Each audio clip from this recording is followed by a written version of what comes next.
Hello, Internet. Today, I'm in a lecture hall. I am literally the only person in this lecture hall. Look at it.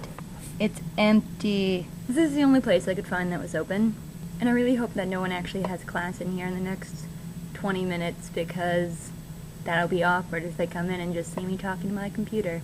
Awkward turtles. So the book that I want to talk about today was actually recommended by my mother, and it's called Living Buddha, Living Christ. Please forgive me for the following pronunciation. It was published in 1995 by Thich Nhat Hanh, and this is actually the 10th anniversary edition. This book is different than the other books I've read so far because it's not a novel or a story. It's more a commentary on spiritual life and how one can build their own spiritual life. I like this book a lot because it doesn't talk only about how Christianity and Buddhism are reconcilable, but more how you can incorporate both aspects of these philosophies or religions into your own faith life and have more than one root. I don't think I can review this like the other books because it's not like the plot was good or the characters were really interesting. I think instead of talking about what I liked or disliked about this book, I'm just going to read some quotes that really stood out to me. So here we go. To me, religious life is life. I do not see any reason to spend one's whole life tasting just one kind of fruit. We human beings can be nourished by the best values of many traditions. When you have peace within, real dialogue with others is possible. I think it is important to look deeply into every act and every teaching of Jesus during his lifetime, and to use this as a model for our own practice. Jesus lived exactly as he taught, so studying the life of Jesus is crucial to understanding his teaching. For me, the life of Jesus is his most basic teaching, more important than even faith in the resurrection or faith in eternity. Christians have to help Jesus Christ be manifested by their way of life, showing those around them that love, understanding, and tolerance are possible. This will not be accomplished just by books and sermons. It has to be realized by the way we live. When you are able to love your enemy, he or she is no longer your enemy. The idea of enemy vanishes and is replaced by the notion of someone who is suffering and needs your compassion. Nonviolence does not mean non-action. Nonviolence means we act with love and compassion. Mindful time spent with the person we love is the fullest expression of true love and real generosity. But could a person have two spiritual roots at the same time? Before I met Christianity, my only spiritual ancestor was the Buddha. But when I met beautiful men and women who are Christians, I came to know Jesus as a great teacher. Since that day, Jesus Christ has been one of my spiritual ancestors. I do not feel any conflict within me.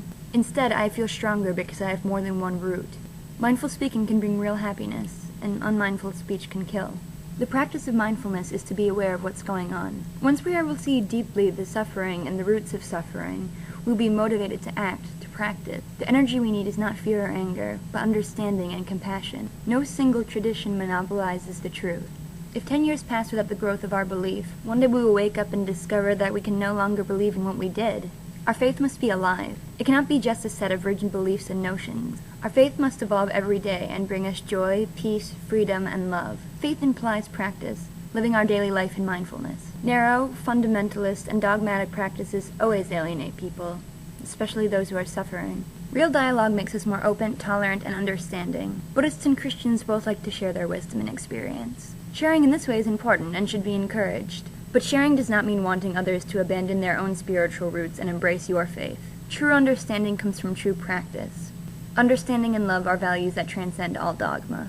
So those are some of the things that I took out of it and I really liked. I liked this book a lot. I really enjoyed it. There were some things that were a little harder for me to understand, like the concepts of no being and the concepts of this is a life of death and no death and birth and no birth. They were a little bit more existential and I wasn't quite sure what to make of it. But that being said, I understand that they're interesting and important concepts. I'm just probably not at that level of understanding yet. I did really like the idea of mindful breathing and working and being mindful in whatever you do. I've been trying to practice mindful breathing a couple times a day. Just breathing and having a mantra and paying attention to your breath and your heart and your body. I'm not very good at it yet though. But practice is key. So that's all I have to say about Living Buddha, Living Christ. If you have any interest in philosophy or religion, or just want a kind of mellow, calming read, I definitely recommend reading it. It's a really awesome book. The next book on my list is Murder on the Leviathan. I will be talking to you about that more next time, hopefully. Hope you guys have a wonderful day. It's freezing outside, but I know I will. Oh shit, I'm 5 minutes late for class. Stay cool, Internet. Peace.